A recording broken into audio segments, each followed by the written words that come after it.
අද දවසේදී මම බොහොම වටිනා උතුම් දහම් කරුණු කීපයක්ම ඔබට දේශනා කරන්නට කල්පනා කරගත්තා.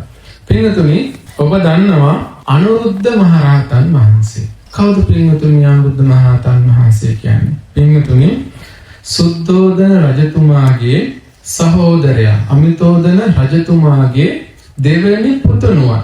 මෙයාගේ සහෝදරයා තමයි මහා නාම ශාක්‍ය. මේ අනුරුද්ධ මහරහතන් වහන්සේ පින්වතුනි 80 මහා ශ්‍රාවක බෝධියක් ප්‍රාර්ථනා කරමින් මහා කල්ප ලක්ෂයක් පිරුම්දම් පුරමින් ආවේ. සෙල්ලම් නැහැ. මහා කල්ප ලක්ෂයක් 80 මහා ශ්‍රාවක බෝධියක් බලාපොරොත්තු වෙමින් පින්දහම් කරමින් තමයි ආවේ.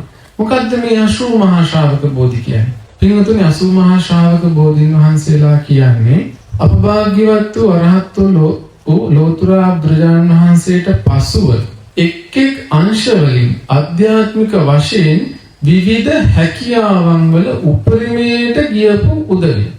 එහෙම 80 දෙනෙක් හිටියා. සරියුත් මහ රහතන් වහන්සේ ප්‍රඥාවන්තයන් අතර අගතනතුර. ඒතර මුගලන් මහ රහතන් වහන්සේ ඉරිදි ප්‍රාතිහාර්ය පාන්න පුළුවන් රහතන් වහන්සේලා අතර අගතනතුර. ඒතර අනුරුද්ධ මහ රහතන් වහන්සේ මොකද? දිවස් ලාභීන් අතර අගතනතුර මේ අනුරුද්ධ මහ රහතන් වහන්සේ. එතකොට පින්වතුනි, මේ උන්වහන්සේ කොයි විදිහටද මේ සසර ගමන ඇවිල්ලා තියෙන්නේ? අපි දන්නේ උන්වහන්සේකින් ගන්න තියෙන ආදර්ශ බොහෝමයි අපිට. අන්න ඒක නිසා තමයි මම මේ උන්වහන්සේ මූලික කරගෙන අද ධර්ම දේශනාව ඉෂ්ට සිද්ධ කරන්නට කල්පනා කරගත්තේ. ආදර්ශ බොහෝමයක් තියෙනවා. ඒ ආදර්ශ තමන්ගේ ජීවිතයට එකතු කරගන්න ඔබ හොඳට හිතට ගන්නට ඕනේ. පින්වතුනි, උන්වහන්සේ අතීතයේ අණ්ඩබාර කියලා දුගී කියලා උප්පත්තිය ලැබුවා. අන්නේ අවස්ථාවේදී බොහොම දුප්පත්. හැබැයි තමන්ට ආහාර වේලක් ලැබුණා. ඒ ආහාර වේල පූජා කරා පසේ බුදුරජාණන් වහන්සේ නමකට. පසේ බුදුරජාණන් වහන්සේට පූජා කරලා නිකන් හිටියේ නෑ, ප්‍රාර්ථනාවක් කරා. අපි ජීවිතේට කරලා නැති ප්‍රාර්ථනා. මොකක් වෙන්නේ නැද්ද? හිතා ගන්නවත් බෑ.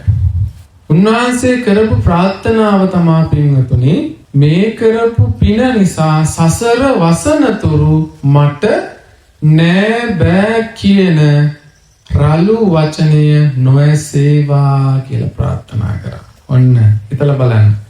නෑ බෑ කියන වචනය නොඇසේවා කියලා ප්‍රාර්ථනා කරනවා. සෙල්ලම් ප්‍රාර්ථනාවක් නෙමෙයි කරලා තියෙන්නේ. උතුම් පින්කමක් කරා ඒකට අනුකූලව බොහොම වටිනා වූ උතුම් ප්‍රාර්ථනාවකුත් කරා. පින්වතුනි, අපිට ඔන්න ගන්න පුළුවන් එක දෙයක්. අපි වටිනා උතුම් පින්කම් කරලා කුසල් වඩලා අපිට සසරේ ඕන දේවල් ප්‍රාර්ථනා කිරීමේ හැකියාවක් තිබෙනවා. හැබැයි ඒක හරියට මේ පින්කම කරන්නට ඕන. ඒ කුසලේ හරියටම වඩන්න ඕනේ. එහෙම වුණොත් තමයි ඒ ප්‍රාර්ථනාව කරලා ඒක ලැබෙන්නේ. එහෙම නැතුව මොන තරම් ප්‍රාර්ථනා කරත් ලැබෙන්නේ නැහැ. ඔන්න අපේ ජීවිතේට ගන්න පුළුවන් එක ආදර්ශයක්. උතුම් පින්කම් කරලා කැමැති යහපත් ප්‍රාර්ථනාවක් ඉෂ්ට සිද්ධ කරන්න පුළුවන්. හැබැයි යහපත් වෙන්න ඕනේ. හොඳට මතක තියාගන්න. ඒ ප්‍රාර්ථනාව යහපත් ප්‍රාර්ථනාවක් වෙන්න ඕනේ. එහෙම වුණොත් තමයි ඒක සසරට ඔබට ශක්තියක් එන්නේ. අයහපත් ප්‍රාර්ථනාවක් වුණොත් ඒක ඔබට සසරට හානියක්මයි වෙන්නේ. දැන් මුන්වහන්සේ ප්‍රාර්ථනා මොකද්ද? නැහැ බෑ කියන වචනේ සසර වසනතුරු නොඇසේවා කිය. ඔන්න දැන් උන්වහන්සේ අවසාන ආත්ම භාවයේ ඔන්න අනුරුද්ධ. ඔන්න දැන් කුමාරයෙක් කියලා උප්පත්තිය ලැබුවා. මෙයාට කිසිම දෙයකින් අඩුවක් නැහැ. හිතන දේවල්, පතන දේවල් එසැනින් හැමදේම ලැබෙනවා. කවමදාවත් නැහැ කියලා හිලත් නැහැ. කවමදාවත් බැහැ කියලා හිලත් නැහැ. ඔන්න දැන් කුමාර අවදිය. ඔන්න කුමාර අවදියේදී මෙයා ඔට්ටුවක් දානවා. යාළුවොත් එක්ක. ඔට්ටුව දාලා ඔන්න 3 සැරයක්ම පරදිනවා. පරදුනාට පස්සේ මොකද්ද? ඔට්ටුවේ ටැග් කැවුවා. ඔන්න දැන් ගෙදරට යවනවා පණිවිඩේ. පළවෙනි සැරේත් යවනවා. අම්මට කියවනවා කැවුම් ඉවන්න. ඔන්න පළවෙනි සැරේත් එවනවා. දෙවෙනි සැරේත් යවනවා ඒත් එවනවා. තුන්වෙනි සැරේත් ඔන්න පරදිනවා ඒකත් එවනවා. ඔන්න දැන් හතරවෙනි සැරේත් පරදිනවා. අම්මට යවනවා පණිවිඩේ කැවුම් එවන්න කියලා. ඊට පස්සේ අම්මා කල්පනා කරනවා අපේ පුතාට අද මම උගන්වන්න ඕනේ නැහැ කියන දේ. මොකද කවදාවත් ඒ දරුවට උගන්වලා නැහැ කියන දේ. නැහැ කියන දේ උගන්වන්න ඕන නිසා අම්මා කියනවා අද කැවුම් නැහැ කියලා. පුතා මොකද්ද කියන්නේ? ආය අම්මට පණිවිඩයක් යවනවා නැති කැවුම් එවන්න කියලා. මොකද්ද එවන්නේ? නැති කැවුම් එවන්න කියලා කියනවා. ඊට පස්සේ මොකද කරන්නේ අම්මා? හොඳයි. එහෙනම් අද මම උගන්වන්නම් පුතාට නැති කැවුම් කියලා හිස් වාජනයක් යවනවා. ඔන්න දැන් හිස් වාජනය අරන් යද්දී ප්‍රාර්ථනාවක් තියෙනවා. මොකක්ද? සසරේ කවමදාවත් නැහැ කියන වචනේ ඇහෙන්න එපා කියපු ප්‍රාර්ථනාවක් තියෙනවා. ඔන්න දෙවිවරු ඒක දකිනවා. ප්‍රාර්ථනාව ප්‍රබලයි. පින ප්‍රබලයි. ඊට පස්සේ දෙවිවරු මොකද කරන්නේ? දැන් ප්‍රාර්ථනාවුත් කරලා තියෙනවා. පිනත් බලවත්. එහෙනම් අනිවාර්යයෙන්ම දැන් දෙවිවරු මේ වෙලාවේදී පෙනී සිටින්න ඕනෙමයි.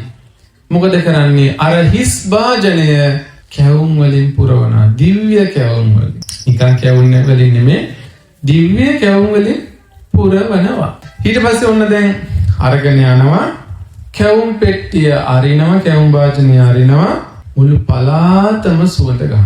ඇයි මේ නිකන් කැවුම්ද? නැහැ දිව්‍ය කැවුම්. ඊට පස්සේ මොකද වෙන්නේ? දැන් මෙයා කනවා යාළුවොත් එක්ක එකතු වෙලා කනවා හරිම රසයි. හිතා ගන්න බෑ.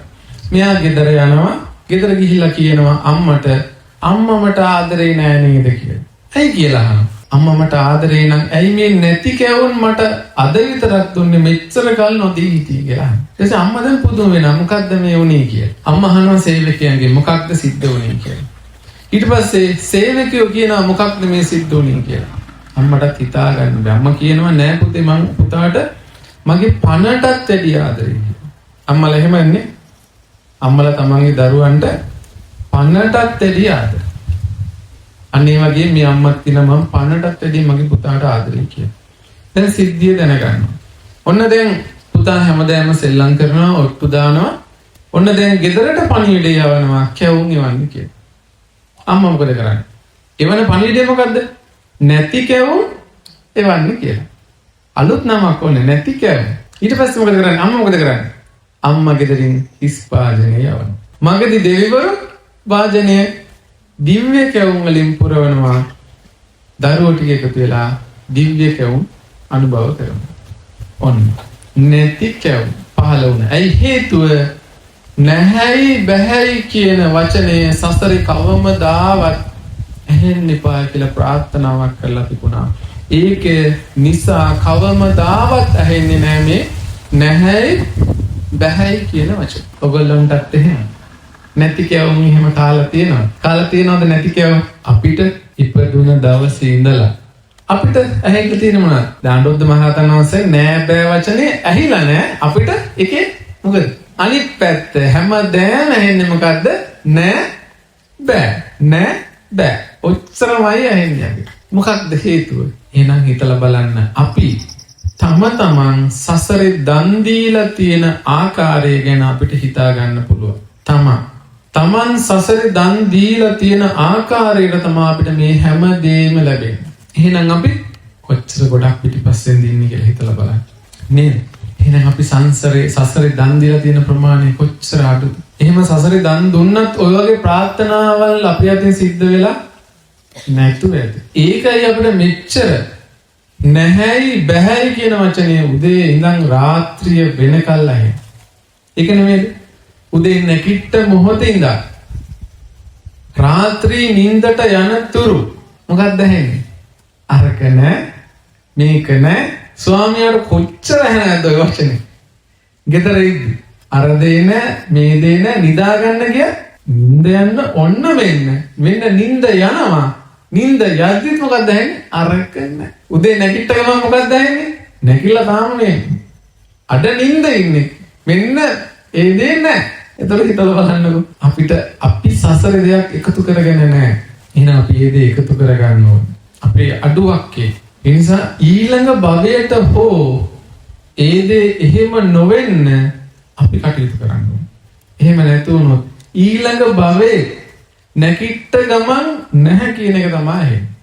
නින්ද යන මොහොතේ නැහැ බෑ කියන වචනේ තමයි. ඒක නිසා ඒ කාරණාව හොඳට හිතට ගන්න ඕනේ. ඊට පස්සේ පින්වතුනි දැන් මේ කාලේ රජවරුන්ගේ පුතාලා මහාන වෙන්න ඕන දැන් සූදානම් වෙනවා. ගොඩක් තැන්වල රජවරුන්ගේ පුතාලා මහාන වෙන්න පටන් ගන්නවා. ඊට පස්සේ තමන්ගේ සහෝදරයා කවුද? මම ඉස්සල්ලා නමක් කිව්වා. මොකද්ද කිව්ව නම? මොකද්ද කිව්වා? අනුරුද්ධ මහරහතන් වහන්සේගේ සහෝදරයාගේ නම මොකද්ද? කෙනෙකුට හරි මතකද? මහා නාම සාක්‍ය. එතකොට මේ සහෝදරයවිලා අහනවා අපේ රජවරුන්ගේ පුතාලා දුවලා ගොඩ දෙනෙක් මහාන වෙනවා. අපේ පවුලෙන් කවුරු හරි කෙනෙක් මහාන වෙන්න ඕනේ. කවුද මහාන වෙන්නේ කියලා අහනවා. මල්ලිත් එක්ක ඔන්න දැන් සාකච්ඡාව. මට නම් බෑ මහාන වෙන්න, ඔයා මහාන වෙන්න කියලා කියනවා. හරි. හැබැයි මම මහාන වෙන්නම්. ඔයාට තමයි මේ ගිහි ජීවිතයේ තියෙන සියලු කටයුතු කරන්න වෙන්නේ කියලා කියනවා. අයියා කියනවා මෙයා කිසිම දෙයක් දන්නේ නැහැ. දැන් අයියා දන්නවා අඩුම මෙයා බත් ටික හැදෙන්නේ කොහොමද කියලාවත් දන්නේ නැහැ. මේ යාළුවා අතර එක අවස්ථාවක කතා කරනවා මේ බත් කොහොමද හැදෙන්නේ කියලා. එක යාළුවෙක් කියනවා බත් හැදෙන්නේ වී වලින් කියලා. තව යාළුවෙක් කියනවා බත් හැදෙන්නේ මොට්ටිය කියලා. දැන් මෙයාට ආහාර ගන්න තියෙන රන්තැලිය. මෙයා කියනවා බත් හැදෙන්නේ රන්තැලිය කියලා. ඉතින් එච්චරට මෙයා දන්නේ නැහැ. මෙන්න කිසිම දෙයක් දන්නේ නැහැ. මේ ගිහි ජීවිතයේ තියෙන සියලු කටයුතු මෙයා දන්නේ නැහැ. හේතුව එච්චරටම සැප. අයියා ඒක දන්නවා. ඊට පස්සේ කියනවා ගොවි තැම්පත් කරන්න ඕනේ, කුෂිකාර්මාන්තය කරන්න ඕනේ, සත්තු හදන්න ඕනේ. ඔය වගේ ලොකු වැඩ කොටසක් ඔයාට කරන්න තියෙනවා. මේ ගිහි ජීවිතේ ඉන්නවා නම් ඒ කාලේ තිබුණු සියලු රැකියා. මෙයා කියන අප්පෝ මට ඒවා කරන්න බෑ. මං එහෙනම් මහාන වෙනවා. මෙයා මොකද කරන්නේ? යාළුවෝ කණ්ඩායමත් එක්ක ගිහිල්ලා මෙයා මහාන වෙනවා. මහාන වෙලා ටික කාලෙකින් ඔන්න දැන් මෙයා දැන් තාම රහත් උනේ නැහැ. හැබැයි මෙයාට සක්වලවල් 1000ක් බලන්න හැකියාව තියෙනවා මෙයාට. සක්වලවල් 1000ක් බලන්න පුළුවන්. හැබැයි රහත් උනේ නැහැ. සරියුත් මහරහතන් වහන්සේ ගාවට ගිහිල්ලා මේ විස්තරේ කියනවා. මට සක්වලවල් 1000ක් බලන්න පුළුවන්. හැබැයි මම තාම රහත් උනේ නැහැ කියලා. ඊට පස්සේ සරියුත් මහරහතන් වහන්සේ කියනවා අනුරුද්ධ ඔබට ඔය සක්වලවල් 1000ක් බලන්න පුළුවන් කියන මතය අත්හරිනතුරු රහත් වෙන්න බෑ කියලා. මොකක්ද ඒ කියන්නේ? මොකක්ද ඒ කියන්නේ? පින්තුණු අවස්ථා දෙකක් තියෙනවා. එකක් තියෙනවා අත්තුක්කංශනය කියලා. ඒක තේරුම තමයි තමන්ව හුවා දැක්වීම. මට පුළුවන්, මමයි හොඳම, මමයි දක්ෂම. ඊළඟ එක තියෙනවා පරවම්බනය කියලා. මමත් එක්ක සංසන්දනය කරලා අනිත් අය පහත් කරනවා. අතන තිබුණේ මොකක්ද අනුරුද්ධ මහරහතන් වහන්සේට? මාන්නය. මොකක්ද? මට මේ දේ පුළුවන් කියන මාන්නය තිබ්බ නිසා එතනින් ඉස්සරහට යන්නේ නැහැ. ඔන්න අපිටත් තියෙනවා දෙකක්. මොකද්ද? මේ අත්තුක්කංශනේ. ඒ කියන්නේ මොකද්ද? ඔන්න කල්පනා කරලා බලන්න තමන් ගාව තියෙනවද කියලා. වෙන කට්ටිය ගැන හිතන්න එපා. වෙන කට්ටිය ගැන මතක් කරන්න ගියොත් ඕන තරම් කට්ටිය මතක් වෙයි. හැබැයි තමන්ගේ අඩුපාඩුව තමන්ට තේරෙන්නේ නැති. ඕගොල්ලෝ මෙන්න මෙහෙමද කියලා කල්පනා කරන්න. තමන්ව හුවා දක්වනවා. මට තමයි පුළුවන්. මට විතරයි පුළුවන්. හරිද? ඔන්න ඔහොම. මට විතරයි පුළුවන්. මම තමයි හොඳම. මම තමයි දක්ෂම. එහෙම හිතන අවස්ථා ගොඩක් තියෙනවානේ. හැබැයි ඔබ තමන් ගැන හිතන්න කියද්දී ඔන්න ඔයගොල්ලන්ට චුට්ටක් හිතනවා අඩුයි තමන් ගැන. හැබැයි වෙන එක්කෙනෙක් ගැන මතක් කරන්න කියමු. මතක් වෙන්නේ නැද්ද කට්ටිය? ඒ වගේ චරිත ස්වභාවයන් තියෙන කට්ටිය මතක් වෙන්නේ නැද්ද? ඔන්න මට මූණු වලින් පේනවා. දැන් මතක් වුණා හිතේ. ඔය චූටි හිනාවක් එනවා කියන්නේ මතක් වුණා. ආරයත් ඒ වගේනේ. එයා විතරයි දන්නේ. එයා තරම් දක්ෂ කෙනෙක් නෑ. එයා හිතාන්නේ එහෙම. එයාට තමයි හැම දෙයක්ම පුළුවන්. අපි දන්නේම නෑ. ඒක එහෙම්ම තමන්ට ගන්න. තමනුත් එහෙම හිතනවාද කියලා කල්පනා කරලා බලන්න. මට විතරයි පුළුවන්. මම විතරයි දන්නේ. මට වඩා දන්න කිසිම කෙනෙක් නෑ. එහෙම හිතන වෙලාවල් තියෙනවනේ. තියෙනවනේ එහෙම හිතන වෙලාවල්. තියෙනවා පිළිගන්න. අපිටත් එහෙම හිතන වෙලාවල් තියෙනවා. මම තරම් දක්ෂ කෙනෙක් කිසිම කෙනෙක් නැහැ කියලා. එහෙම හිතන වෙලාවල් තියෙනවා. අනික් කට්ටිය පහත් කරනවා ඒ විදිහට තමන් ගැන හිතලා. ඒ වගේමයි තමන්ව සංසන්දනය කරලා අනික් කට්ටියවත් පහත් කරනවා. ඔන්න ඊළඟට. තමන්ව සංසන්දනය කරලා අනික් කට්ටිය පහත් කරලා කතා කරනවා. එහෙම නැද්ද? අපි වැඩක් දෙයක් මොනවා හරි දෙයක් කරන්න ගිහපුවා වුණා තමන්ගේ තියෙන දක්ෂතාවයත් එක්ක අනික් කට්ටිය පහත් කරනවා. එහෙම වෙන්නේ නැද්ද? එහෙම වෙනවා. ඕන තරම් අපිට අත්දැකීම් තියෙනවා. හැබැයි ඒක හොඳ ගුණයක්ද? ඔය දෙකම හොඳ ගුණයක් නෙමෙයි. ඔය දෙකම කියන්නේ මාන්නය කියලා. කෙටිම වචනේ මාන්නය. ඔය මාන්නය නිසා අපි කොච්චර තැන්වල කී දෙනෙක්ව පහත් කරලා ඇද්ද? හිතන්න. අපි කතා කරන තැන්වල අපි එකතු වෙන තැන්වල අපි කී දෙනෙක්ව ඔය දේ නිසා අපේ හිතේ තිබෙන ඔය මාන්නය නිසා කී දෙනෙක්ව පහත් කරලා යහපත් ගති ගුණයක් නම් නෙමෙයි. ඒක පහත් ගති ගුණයක්. මේ රහත් වෙන්නත් බාධාවක්. අනුරුද්ධ මහ රහතන් වහන්සේ. හැබැයි උන්වහන්සේට ඒක කිව්ව සැනින් උන්වහන්සේ ඒක අත්හැරියා. අත්හැරලා දවස් කීපයකදී රහතන් වහන්සේ නම බවට පත් වුණා. එහෙනම් අපි හිතලා ගන්න ඕනේ අපි ගාවත් ඒ දුර්ගුණය තියෙනවා නම් මොකද කරන්න ඕනේ? මොකද කරන්න ඕනේ? ආම්දුරෝ කිව්වට බෑ ඒක තියාගන්න ඕන. එහෙමද? ඒකත් එක්ක තමයි දැන් අවුරුදු 20ක් 30ක් 40ක් 50ක් 60ක් 70ක් ආවේ. හත් දෙවියනේ ඒකන තු කොහොමද ඉස්සරහට යන්නේ? එහෙම හිතේද? එහෙම හිතන්න එපා. අනිවාර්යෙන්ම ඒ ගුණය ඒ අගුණ තමන් ගාව තියෙනවා නම් අපි ධර්මයේ අහලා මොකද කරන්න ඕනේ? ඒක අවබෝධ කරගෙන ඒ දුර්ගුණය තියෙනවා නම් අයින් කරන්න ඕනේ. යහ ගුණයන් නම් එකතු කරගන්න ඕනේ. ඒකයි ධර්මදේශනා ඇසීමේ පරමාර්ථය. එහෙම නැතුව මෙතෙන්ද වෙලා ඉඳගෙන ඉඳලා කිසිම දෙයක් තමන්ගේ ජීවිතයට එකතු කරගන්නේ නැත්නම් මේ ධර්මයේ අහන එකේ ප්‍රයෝජනයක් තියෙනවා. ප්‍රයෝජනයක් නැහැ පිළිගන්න. ඒක නිසා හොඳට මතක තියාගන්න. ඒ දුර්ගුණ තියෙනවා නම් කල්පනා කරලා තමන් ගාව ඒක ටිකෙන් ටික අයින් කරගන්නම. ඊට පස්සේ පින්වතුනි උන්වහන්සේ බැලුවා තමන්ට මේ සසර ගමනේ මේ ගමනේ ඉන්න පිහිට වුණු කවුරු හරි කෙනෙක් ඉන්නවාද කියලා. ඇයි මේ බලන්න? දැන් රහත් වෙලත් ඉවරයි. හැබැයි බලනවා මේ ගමනේ තමන්ට සසර ගමනේ පිහිට වුණු කෙනෙක් ඉන්නවාද කියලා. බලපුවාම ඉන්නවා සුමන කියලා සසරේ පෙර භවයක තමන්ගේ ස්වාමියා. ඒ කියන්නේ ස්වාමියා කියලා අදහස් කරන්නේ කවුද? තමන් ඒ ස්වාමියාට තමයි සේවය කරලා තියෙන්නේ. අන්න එයා උදව් කරලා තියෙනවා මේ සසර මේ ගමනේ. ඊට පස්සේ බැලුවා කොහෙද උප්පත්තිය ලැබලා තියෙන්නේ කියලා. බලපුවාම ඈත පිටිසර ගමක දුප්පත් පවුලක දෙවෙනි පුතා විදිහට උප්පත්තිය ලැබලා තියෙනවා. උන්වහන්සේ වඩිනවා එතන. වැඩලා ටික කාලයක් ඉඳලා ධර්මයේ දේශනා කළා. එතනින් වඩින්න සූදානම් වෙනවා. ඔන්න දැන් වඩින්න සූදානම් වුණාට පස්සේ මේ ඒ ගෙදර හිටපු ඒ තාත්තා ප්‍රධානියා කියනවා ස්වාමීනි මේ පිළිකර ටික ආයෙ යන්නේ නැද්ද කියලා අහනවා. අනුරුද්ධ මහ රහතන් වහන්සේ කියනවා මට ওই පිළිකර ආයෙ යන්න කෙනෙකුත් නැහැ. මට ඕවා අරගෙන යන්න විදිහක් නැහැ. ඒ නිසා මට එපා කියලා. ඒ පියා කියනවා ඒ තාත්තා කියනවා ෂෙනෙකින් එහෙනම් ඒ තමන්ගේ ලොකු පුතා මහා සුමනයාගේ නම් මහා සුමනව එක්කගෙන යන්න කියලා කියනවා. එක පාට කියන්නේ බලන්න අත්හැරීම. ඒ තාත්තගේ තිබුණු අත්හැරීම බලන්න. එක පාට ඒ විදිහට තමන්ගේ හදපු ලොකු පුතාව දෙන්නම් කියන තරම් බුද්ධ ශාසනයට කොහෙටද මේ දෙන්න හදන්නේ? පූජා කරන්න හදන්නේ. බුද්ධ ශාසනයටයි මේ පූජා කරන්න හදන්නේ. ඒ අත්හැරීම බලන්න. හැබැයි හිතලා බලන්න ඔබේ පුතෙක් හරි දුවෙක් හරි ඉන්නවා හොඳට අතපයක් තියෙනවා ඔක්කොම ශරීරාංග හොඳටම තියෙනවා අධ්‍යාපනයත් හොඳටම ගන්නවා ඔන්න දැන් A level කරලා හොඳට පාස් කැම්පස්ුත් යනවා හොඳ රැකියාවකුත් තියෙනවා විවාහ වෙන්නත් ඔන්න මෙන්න තියෙනවා පුතාව දෙන්න පුළුවන්ද ඔයගොල්ලන් එහෙම අත්හැරගෙන පුළුවන් ඒ හැමදේම දැන් ඔක්කොම සාර්ථක වෙලා තියෙදි එහෙම අත්හැරගන්න පුළුවන් නේ හැබැයි පින්වතුනි එහෙම අත්හැරපු උතුම් දෙමව්පියෝ අන්න ඒ වගේ තාත්තා කෙනෙක්. ඊට පස්සේ කියනවා දැන් මහා සුමන නෙමෙයිනේ සසරේ උදව් කරලා තියෙන්නේ. චූල සුමන පොඩි එක්කෙනා. එපා කියනවා ලොකු එක්කෙනා. එහෙනම් චූල සුමනව එක්කගෙන යන්න කියලා කියනවා. හා කියලා කියනවා. හා කිව්වට පස්සේ ඔන්න දැන් එකතු කරගෙන යනවා. අවුරුදු 7යි පොඩි පුතා. ඉස්කෝලේ නම් කී වසරේද? එක වසරේ. නේ? කී හරි දෙකේ. ඔන්න බලන්න හිතලා බලන්න. ඒ චූටි පුතා හැබැයි ගිහිල්ලා දින කීපයයි මොකද වෙන්නේ? ධර්මය අවබෝධ කරගෙන රහතන් වහන්සේ නමක් බවට පත් වෙනවා. මේ අවුරුදු 7 පොඩි පුතා.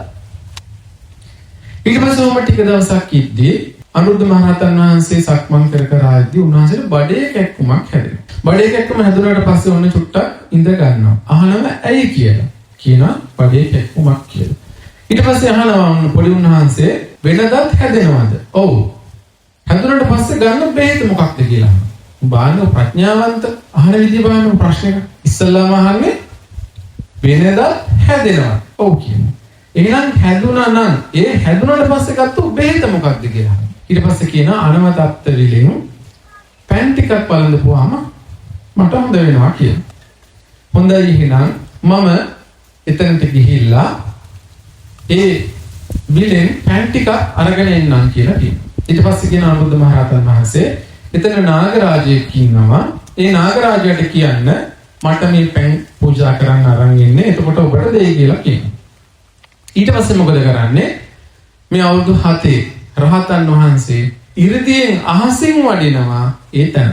ඒතනට අහසින් වඩිද්දී ඔන්න දැන් නාගරාජයා දකිනවා. ඔන්න දැන් අහසින් වඩිනවා පොඩි ස්වාමීන් වහන්සේ නම. ඔන්න දැන් නාගරාජයාටත් මාන්නේ එනවා. කොහොමද? චුටි කෙනෙක් නෙවෙයි.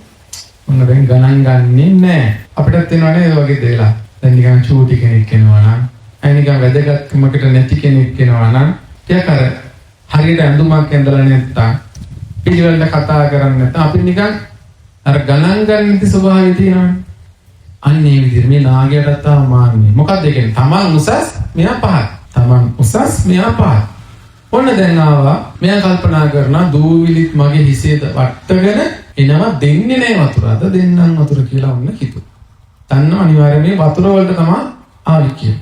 ඊට පස්සේ මේ විස්තරය කියනවා. ඊට පස්සේ මෙයා එද්දිම මෙයා මොකද ගන්න නාගරාජයා. ඉරිදි කියනවා නාගරාජයට ඒ මුළු විලම තමන්ගේ ශරීරේ මවා ගන්න. යොදුන් 50ක් විතර මේ ශරීරේ මවා ගන්න. දැන් විලේ හිට නැහැ. කියනවා මට වතුර ඕනේ අරන් යන්න. පුළුවන් නම් ගන්න කියලා කියනවා. නැවත වතාවක් කියනවා වතුර ඕනේ ගන්න. ඒත් කියනවා පුළුවන් නම් ගන්න කියලා. තුන්වෙනි වතාවෙත් කියනවා. ඒ වතාවෙත් කියනවා පුළුවන් නම් වතුර ගන්න. දැන් රහතන් වහන්සේ නම. බැරිද ගන්න? ඕන දෙයක් කරන්න පුළුවන්. ඉර්ධිත් තියෙනවා. හිතුවා පාඩමකුත් උගන්වන්න ඕනේ. ශරණෙන් ගියා දිව්‍ය ලෝක ඔක්කොටම බ්‍රහ්ම ලෝක ඔක්කොටම. ගිහිල්ලා ඔක්කොටම කිව්වා ආරාධනා කරා අනවතප්ත විලගාව පොඩි යුද්ධයක් තියෙනවා එන්න බලන්න. ඔන්න දැන් ශරණෙන් කිව්වා ඔක්කොම කට්ටිය ආවා. දැන් බලාගෙන ඉන්නවා. කෝටි ප්‍රකෝටි ගානක් දැන් දෙවිවරු බ්‍රහ්මවරු දැන් බලාගෙන ඉන්නවා මොකක්ද වෙන්නේ කියලා. නින්ද ගිහිල්ලා ඉන්නවනම් කවුරු හරි හැරවන්න. නැත්තම් අවසානට මේ ගියා ඊට පස්සේ ආවා විතරයි දැනගන්න වෙන්නේ මැද කොටස අහගන්න වෙන්නේ නැහැ. ඊට පස්සේ ඔන්න දැන් ඔක්කොම බලාගෙන ඉන්නවා. මෙයා මොකද කරේ? රහතන් වහන්සේ යොදුන් 15ක් විතර ලොකු බ්‍රහ්ම කයක් මවා ගන්නවා. එතකොට හරිම බරයි. මවාගෙන මොකද කරන්නේ? අර නාගයාගේ ඇඟ උඩ ඇවිදිනවා. දැන් අර බර දරාගෙන ඉන්න බෑ නාගයාට. මොකද වෙන්නේ? ඔන්න දැන් චුට්ට අර නාගයා පල්ලෙහාට යනවා. ඔන්නෝම් පල්ලෙහාට යන්න ලොකු තල්ගස් පොල්ගස් වගේ වතුර උඩට පනිනවා. දැන් මහ විශාලයිනේ. නාගයාත් විශාලයි. දැන් රාතන් වහන්සේ විශාල වෙලා තියෙන බ්‍රහ්මකයක් මවාගෙන. අර වගේ ලොකු තල්ගස් පොල්ගස් වගේ වතුර කඳන් ඉහළට එද්දී එතනින් ඒ වතුර ටිකක් අරගෙන පෑන් ටිකක් අරගෙන උන්වහන්සේ වඩිනවා. නාගයාට දැන් තරහයි. හිතා ගන්න බැරි තරහකින් ඉන්නේ දැන්. පිටිපස්සේ ගින නාගයාට ඇරියෙත් නැහැ.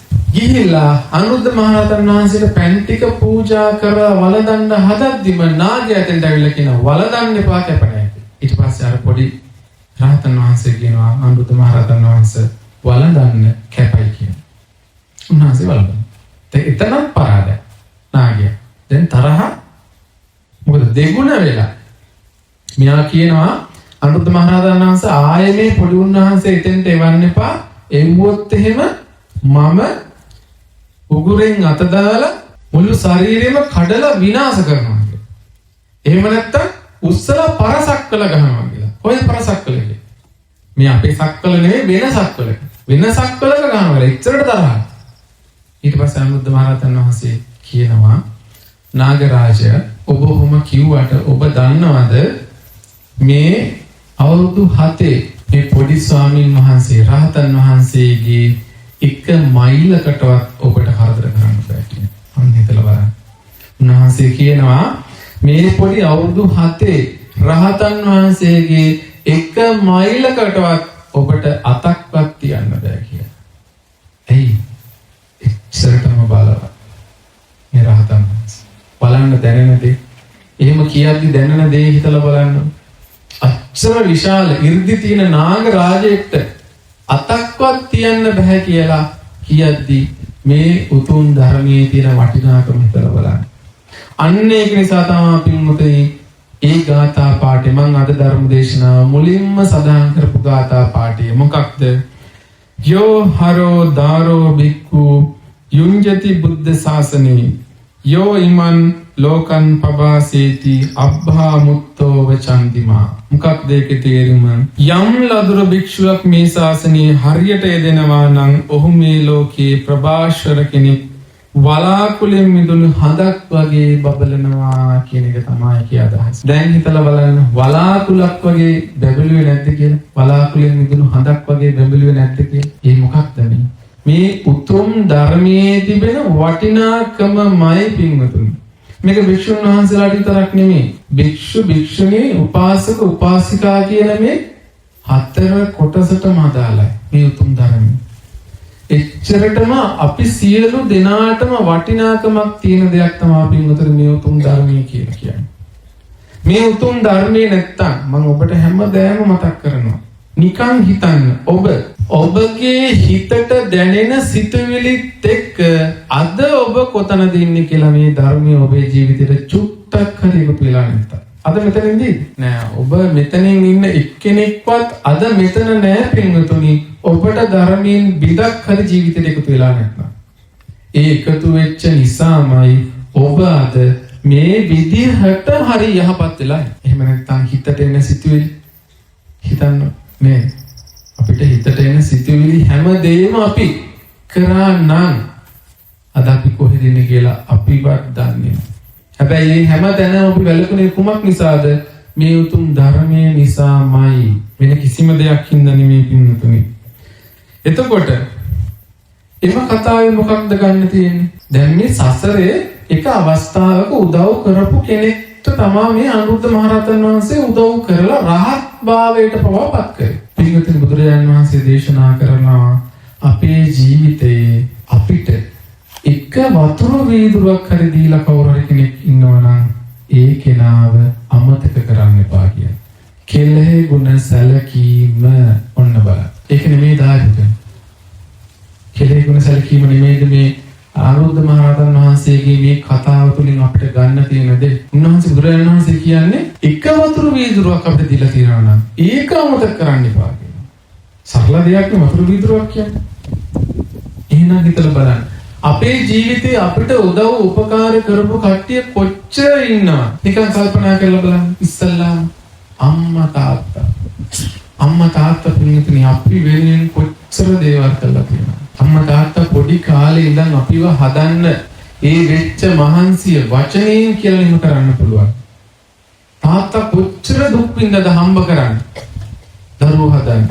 අම්මා කොච්චර දුක් විඳද. නිදි නැති රැවල් කොච්චර තියෙන්නේ. බඩට බත් ටිකක් දාගත්තු නැති වේල් කොච්චර තියෙන්නේ. එතකොට එච්චර කැපකිරීම කරපු අම්මා තාත්තා දෙන්න පින්වතුනි දිහා අද බොහෝ දෙනෙක් හැරිලවත් බලන්න. බොහෝ දෙනෙක් හැරිලවත් බලන්නේ නැහැ පින්වතුනි අම්මා තාත්තා දෙන්න දිහා.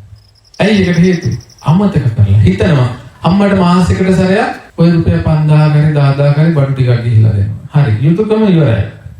එහෙම තමයි හිතාගෙන. කරන්න ඕන යුතුයකම කළා ඉවර. නැත්තම් අවුරුද්දට විතරක් පොඩි චීත්ත කැලලක් ගිහිල්ලා දෙනවා. හරි යුතුයකම ඉවරයි. බැරදි. අම්මා තාත්තා වෙනුවෙන් පින්වතුනි අපි කරන්න පුළුවන් උපරිම දේ කරන්න. ඒක සීමාවක් නැහැ, මායමක් නැහැ. සීමා මායින් නැත. ඒ ණයෙන් නිදහස් වෙන්න නම් එකම එක දෙයක් බුදුරජාණන් වහන්සේ දේශනා කළා තියෙනවා. ඒ තමයි අම්මා තාත්තා දෙන්න ධර්ම මාර්ගයේ යොමු කිරීම පමණයි. ඒ ධර්ම මාර්ගයට යොමු කිරීමේ පමණයි පින්වතුනි ඒ ණය නිදහස් වෙන්න පුළුවන්. නැත්තම් මොනම දේවල් කරත් කොච්චර දේවල් කරත් කවමදාවත් ඒ ණය නිදහස් වෙන්න බෑ. ඉච්ඡර ණය එහෙනම් හිතලා බලන්න. ඔබේ අම්මා තාත්තා ඔබ ගාව නම් ඉන්නේ. අම්මා තාත්තගෙන් කොච්චර දේවල් ඔබ කරනවද කියලා හිතලා බලන්න. ඔබ ගාව නෙමෙයි නම් ඉන්නේ අඩුම ගානේ. අවසානට කතා කරලා කෑවද දීවද අම්මට සනීපද තාත්තට සනීපද කියලා කවදා අවසානට කතා කරේ කියලා හිතලා බලන්න. එහෙනම් හිතලා බලන්න. ඔබගෙන් මේ යුතුයකම සිද්ධ වෙනවද කියලා කළගුණ සැලකීම. පින්වතුනි උතුම් ධර්මය කළගුණ සැලකීම කියන්නේ බුදුරජාණන් වහන්සේ ඉස්සල්ලාම අපිට හුරු කරෙත් ඒක. කොහොමද? බෝධින් වහන්සේ දිහා ඇසිපිය නොහෙලා සතියක් බලාගෙන හිටියා. අපිට ඉස්සල්ලාම හුරු කරන්න ඒක එහෙනම් ඒක කොච්චර වැදගත් වෙන්නේ නැද්ද? හැබැයි දුන්නතනේ අපි මොකද කරන්නේ? ඒ ඉස්සල්ලාම හුරු කරපු දේ සම්පූර්ණයෙන්ම අමතක කරලා තියෙනවා. අපිට උගන්වපු ගුරුවරු ඒ යහපත් දේවල් උගන්වපු ගුරුවරු සම්පූර්ණයෙන් අපි අමතක කරලා තියෙනවා. බලන්නේවත් නෑ. එතකොට ඔබට යහගුණ මේ උතුම් ධර්මයේ උගන්වපු කියලා දුන්න ස්වාමීන් වහන්සේලා උන්වහන්සේලා සම්පූර්ණයෙන්ම අමතක කරලා සමහර තැන්වල වර්තමානයේ බොහෝ තැන්වල ස්වාමීන් වහන්සේලාට නොඑකාරේ බැනු චෝදනා සිද්ධ කරනවා. බණිනවා ගොඩක් තැන්. හැබැයි අමතක වෙලා තියෙනවා තමන් එක ගුණ ධර්මයක් හරි ඉගෙන ගත්තේ මේ ස්වාමීන් වහන්සේලා නිසා. ඒතර කලේ ගුණ දාන්න පිරිසක් කොහොයි කලේ ගුණ. අම්මට තාත්තට හිතරි දෙන්න කොච්චර වචන කියනවා. කොහොයි කලේ ගුණ. කොච්චර ක්‍රියා කරනවද. කොහොයි කලේ ගුණ. ගුරුවරුන්ට කොච්චර බැනලා බනිනවද? ඒ කෙලෙහි ගුණ කෝ? ස්වාමීන් වහන්සේලාට කොච්චර බනිනවද? කෝ ඒ කෙලෙහි ගුණ? එහෙනම් පින්තුනි අපි තාම කොහෙද ඉන්නේ? හිතලා බලන්න. අපි තාම කොහෙද ඉන්නේ කියලා හිතලා බලන්න. මොකද බුදුරජාණන් වහන්සේ අපිට ඉස්සල්ලාම උගන්වපු ගුණධර්මයේවත් අපි ගාව නැත්නම් තව මොන කතා. ඒ නිසා පින්තුනි හොන්දට හිතට ගන්න. බුදුරජාණන් වහන්සේ දේශනා කළා තියෙන්නේ මෙන්න මෙහිමයි. තමන්ට එක වතුර වීදුරුවක් හරි දීලා තියෙනවා නම් ඒ කෙනාව අමතක කරන්න එපා. කෙලෙහි ගුණ අමතක කරන්න එපා කියලා. එහෙනම් ඉතින් එහාට තියෙන දේවල් ගැන කවර කතාව. ඒක නිසා මේ අනුරුද්ධ මහරහතන් වහන්සේගේ කතාවේ අපිට ගන්න තියෙන ප්‍රධාන කාරණාවක් එකක් තමයි පින්විතුනි මේ කෙලෙහි ගුණ සැලකීම කියන්නේ. උන්වහන්සේගේ ඉස්සල්ලාම ගන්න තිබුණු මොකද්ද? ගන්න තිබුණේ පින් කරලා යහපත් ප්‍රාර්ථනා කරන්න පුළුවන්. සසරේ දේවල් අපිට ලැබෙනවා. අපේ ජීවිතේට ගන්න තියෙන පාඩම. ඒ වගේම මාන්නේ තමන් විතරයි දක්ෂ තමන්ට විතරයි පුළුවන් කියන මාන්නේ තමන්ව සසඳලා අනිත් කට්ටිය පහත් කරන මාන්නේ තමන්ගේ ජීවිතෙන් අත්හැර ගන්න. තමන් තරම් දක්ෂ කෙනෙක් නෑ කියලා හිතන මතය හිතින් අයින් කර ගන්න ඕනේ. අපි කොච්චර දක්ෂ වුණා පින්වතුනි අපිට වඩා දක්ෂ කෙනෙක් මේ ලෝකේ කොහේ හරි ඉන්නවා. ඒක තමයි සත්‍යද. හැබැයි අපි හිතනවා අපි තමයි දක්ෂම නැහැ. අපිට වැඩිය දක්ෂ අපිට වඩා දැනුම තියෙන අපිට වඩා බුද්ධිමත් කෙනෙක් කොහේ හරි ඉන්නවා. ඒක තමයි. ඊළඟට ගන්න තියෙන දේ තමයි පින්වතුනි මේ කලයේ ගුණ සැලකීම.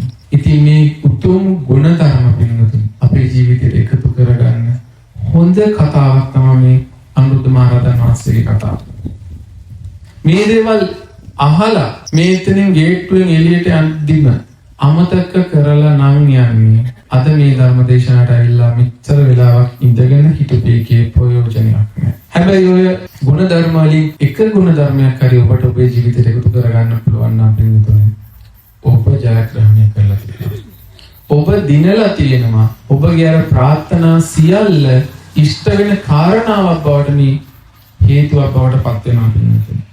පින්තුනේ ලෝතුරා බුදුරජාණන් වහන්සේ අපි වෙනුවෙන් තවමත් කළගුණ සැලකනවා. කොහොමද කියලා දන්නවද?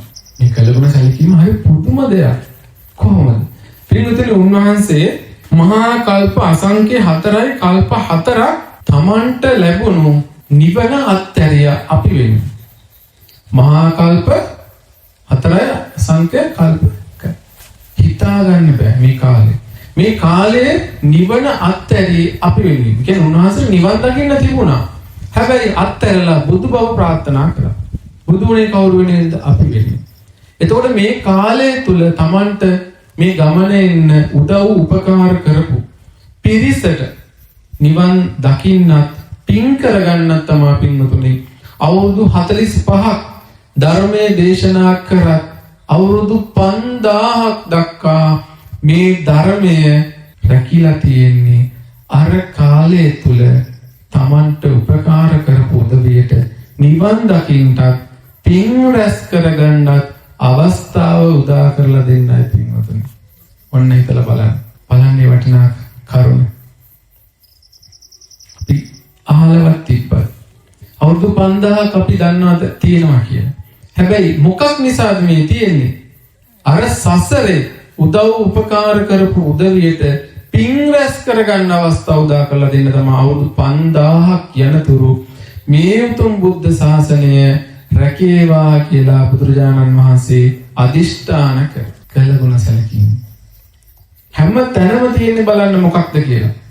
කළගුණ සැලකීම පින්වතුනි. ඉතින් ඒක නිසා ඔය කියපු යහපත් සියලු දේවල් ඔබේ ජීවිතයට ඔබ එකතු කරගන්න පුරු වෙන්නම උන්නේ නැත්තම් පින්වතුනි ඔබ පරාද.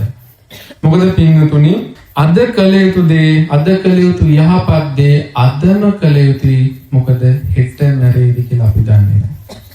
ඒක තමයි සත්‍යය. අජ්ජේව කිච්ඡං ආතප්පං කෝජන්නං මරණං සුයි. අද කළ යුතු දේ අදම කළ යුතුයි. හෙට නැරෙයිද කියලා අපි දන්නේ නැහැ. ඒක නිසා පින්වතුනි පරක්කු වෙන්න එපා. මොකද කාලය සීමිතයි. අපි දන්නේ නැහැ අපේ මරණය කවදා අපි කරායිද කියලා. ඒක නිසා අපේ මරණය අපේ මරණ මංචකය කටු යහනක් කරගන්න හොඳ නැහැ. මල් යහනක් තමා කරගන්න ඕනේ. ඒක නිසා ඔබ සියලු දෙනාටම මේ කියපු සියලු උතුම් ධර්ම කරුණු අවබෝධ වෙලා ඔබගේ මරණ මංචකය කටු යහනක් නොවි මල් යහනක් බවට පත් කරගන්න හැකියාව ලැබේවා කියලා හදවතින්ම ප්‍රාර්ථනා කරනවා.